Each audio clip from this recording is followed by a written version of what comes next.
Excuse me আপু, এই ঠিকানাটা কোথায় বলতে পারবেন? এই কথা বলার সাথে সাথে মেয়েটি আমার দিকে তাকালো। আমি তো সাথে সাথে ক্রাশ খেলাম। ওর থেকে চোখ ফেরাতেই পারছি না। মেয়ে তো নয় জানে একটা পরী আমার সামনে দাঁড়িয়ে আছে। এই যে মিস্টার, তা কি যেন বলছিলেন? আপু আসলে আমি এই শহরে নতুন এসেছি, ঠিকানাটা কোথায় যদি বলে দিতেন। এই বলে ওর হাতে কাগজটা দিলাম। আচ্ছা ঠিক আছে। তারপর মেয়েটা ঠিকানাটা হাতে নিয়ে কিছুক্ষণ দাঁড়িয়ে রইল। কি ব্যাপার, এটা তো আমাদের বাড়ির ঠিকানা লেখা আছে। সোজা গিয়ে ডান দিকে যাওয়ার পর 3 নম্বর বাড়ি। ধন্যবাদ আপু। আচ্ছা আপনার নামটা কি জানতে পারি? নাম দিয়ে কি করবেন, যান বলছি এখান থেকে। ওরে বাবা কি রাগ, মনে হচ্ছে এখনই আমাকে কাঁচা খেয়ে ফেলবে। এই সামান্য কথায় এত রাগ দেখাতে হয় নাকি? আচ্ছা যাই হোক, এবার আপনাদের পরিচয় দিয়ে নেই। আমার নাম আরিয়ান আরমান। গ্রাম থেকে শহরে এসেছি লেখাপড়া করার জন্য। আমি এবার ইন্টার সেকেন্ড ইয়ারে। এখানে বাবার এক বন্ধুর বাড়িতে থাকবো। ওনারা নাকি খুব বড় লোক। পরিবার বলতে আছে মা বাবা আর ছোট একটা পিচ্চি বোন। আপনাদের সাথে সাথে কথা বলতে বলতে বাড়ির সামনে চলে আসলাম। বিশাল বড়, এত বড় বাড়ি খুব কমই দেখেছি।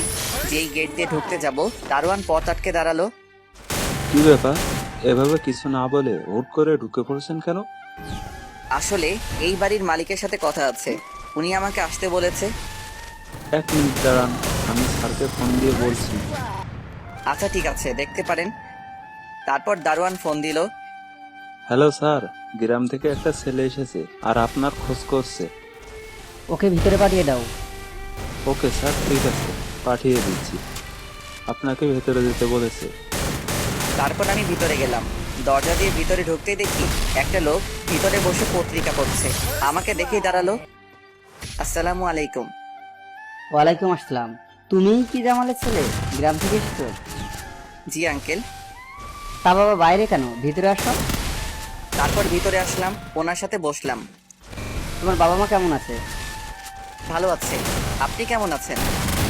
এভাবে আঙ্কেলের সাথে বসে কথা বলছিলাম। কোথা থেকে একটা মহিলা এসে বলল, কি গো, তুমি কার সাথে কথা বলছো? তোমাকে বলেছিলাম না বাড়িতে মেহমান আসবে। ও কি তোমার সেই বন্ধুর ছেলে? এবার থেকে ও আমাদের সাথেই থাকবে। ঠিক আছে, ভালো, যেমন তোমার ইচ্ছে। এখন যাও তো, ওকে ওর রুমটা দেখিয়ে দাও, বেচারা অনেক দূর থেকে এসেছে। বাবা, তুমি আমার সাথে আসো। তারপর ওনার সাথে উপরে গেলাম। আমাকে রুম দেখিয়ে দিয়ে চলে গেল। আমি রুমে ঢুকে তো অবাক, রুমটা অনেক সুন্দর করে সাজানো হয়েছে। ও আমি তো ভুলেই গেছি, বাড়িতে একটা ফোন করতে হবে। তারপর আম্মুর কাছে ফোন দিলাম, সাথে সাথে রিসিভ করলো। হ্যালো আম্মু, কেমন আছো? আমরা সবাই ভালো আছি। তুই ঠিক মতো পৌঁছাতে পেরেছিস তো? আমি এখন ওনাদের বাড়িতে আছি। শোন, ওখানে গিয়ে কোনো রকম শয়তানি করবি না, ভালো করে মন দিয়ে লেখাপড়া করবি। পেতনিটা কোথায়? এই তো আমার পাশেই আছে। তুই চলে যাওয়ার পর থেকেই মন খারাপ করে বসে আছে। আচ্ছা ওকে ফোনটা দাও। এই নে ধর, তোর ভাইয়া কথা বলবে। ও হাত থেকে ফোনটা নিল। তা আমার পেতনি বোনটার কি হয়েছে, মন খারাপ কেন? আপনাদের তো ওর নাম বলতেই ভুলে গেছি। ওর নাম হচ্ছে রাজিয়া, এবার ক্লাস 10-এ পড়ে। তুই আবার আমাকে পেছনে বললি? তা তোর মন খারাপ কেন বল?